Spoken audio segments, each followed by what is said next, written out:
स्वामी समर्थ जय जय स्वामी समर्थ. श्री स्वामी समर्थ जय जय स्वामी समर्थ. अक्कलकोट स्वामी या चॅनेलमध्ये मी तुमचं सगळ्यांचं मनापासून स्वागत करते आहे आणि सगळ्यांच्या इच्छा पूर्ण होण्यासाठी मी स्वामींकडे मनापासून प्रार्थना करते आणि सगळ्यांना सुख शांती आणि समृद्धी लाभो. कोण आहे जो तुम्हाला थांबवतो आहे? पैशाची कमतरता, जास्त वय, सुविधांची कमतरता की जास्त तणाव? पैशाची कमतरता. नवाजुद्दीन सिद्दीकी यांच्याबद्दल तुम्हाला माहिती आहे का? त्यांच्याकडे देखील पैसे नव्हते. कित्येक वर्ष त्यांनी रात्री जागून वॉचमनची नोकरी केली होती. वय जास्त झाले आहे. डॉक्टर पॉल सिरोमनी एक असे व्यक्ती आहेत ज्यांनी 90व्या वयात PhD करून जगाला दाखवून दिले की वय कधीच अडथळा बनत नाही.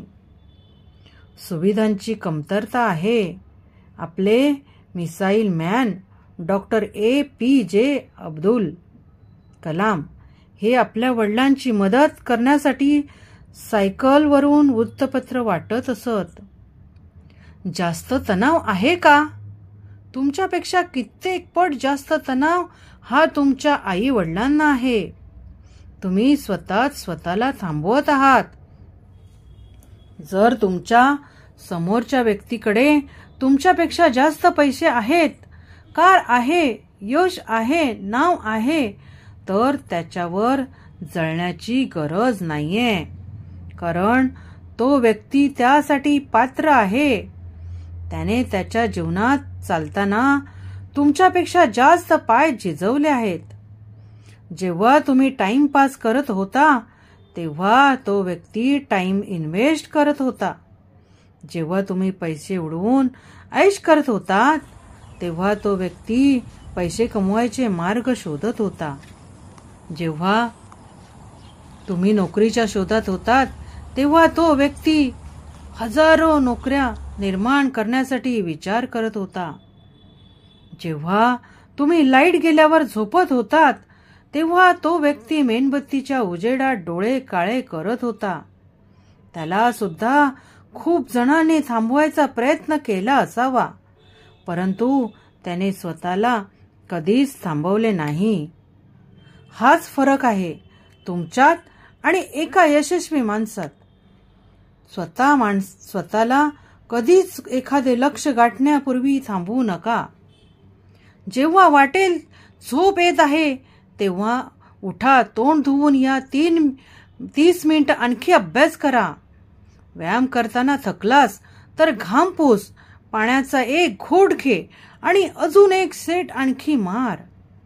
बँक बॅलन्स संपलाय तर हृदयातून जाणून घ्या की हिमतीचा बॅलन्स किती शिल्लक आहे तो. टेन्शन येत आहे तर लक्ष टेन्शन वरून हटवून ते टेन्शन दूर करण्यासाठीच्या सोल्युशन कडे लक्ष द्या.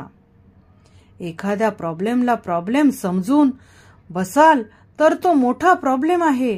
जेव्हा विचार कराल की ही एक यशाचा निर्णय घेण्यासाठी संधी आहे, तर त्या प्रॉब्लेमला प्रॉब्लेम नाही तर आयुष्याचा एक टर्निंग पॉइंट आहे असे तुम्ही समजाल. लहानपणी सर्वांनी शिकलेले आहे की थेंबे थेंबे तळे साचे, परंतु कधी ते तळे साचवण्याचा प्रयत्न केला का? नाही.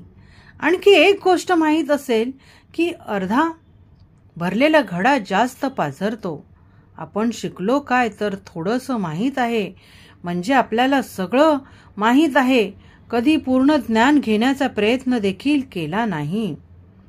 लहान असताना आपल्याला शिकवले गेले आहे की आळशी मनुष्य यशस्वी होऊ शकत नाही, तो काही शिकूच नाही. तर जर तो शिकूच शकत नाही तर त्या जीवनात तो काय करणार? या जगात काहीतरी मोठं करण्यासाठी आपल्याला पूर्णपणे नवीन काही करायची गरज नाहीये. जे आहे त्याला पुन्हा नवीन करायची गरज नाहीये. जे आहे त्याला पुन्हा नवीन पद्धतीने करून दाखवायची गरज आहे. फरक हा कामात नाही तर त्याच्या पद्धतीत आहे. नापास होणारे विद्यार्थी देखील तेच पुस्तक वाचतात जे टॉप करणारे विद्यार्थी वाचतात, परंतु टॉप करणाऱ्या विद्यार्थ्यांची पद्धत वेगळी असते. ही पद्धत येते शिकण्यातून. त्यामुळे शिकत राहा आणि काहीतरी मोठं करा.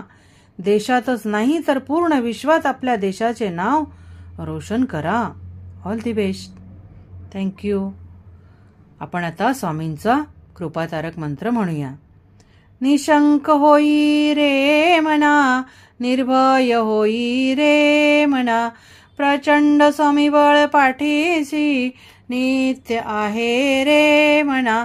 अतर्क्य उदूत हे स्मरणगामी, अशक्य ही शक्य करतील स्वामी, अशक्य ही शक्य करतील स्वामी. थँक्यू स्वामी.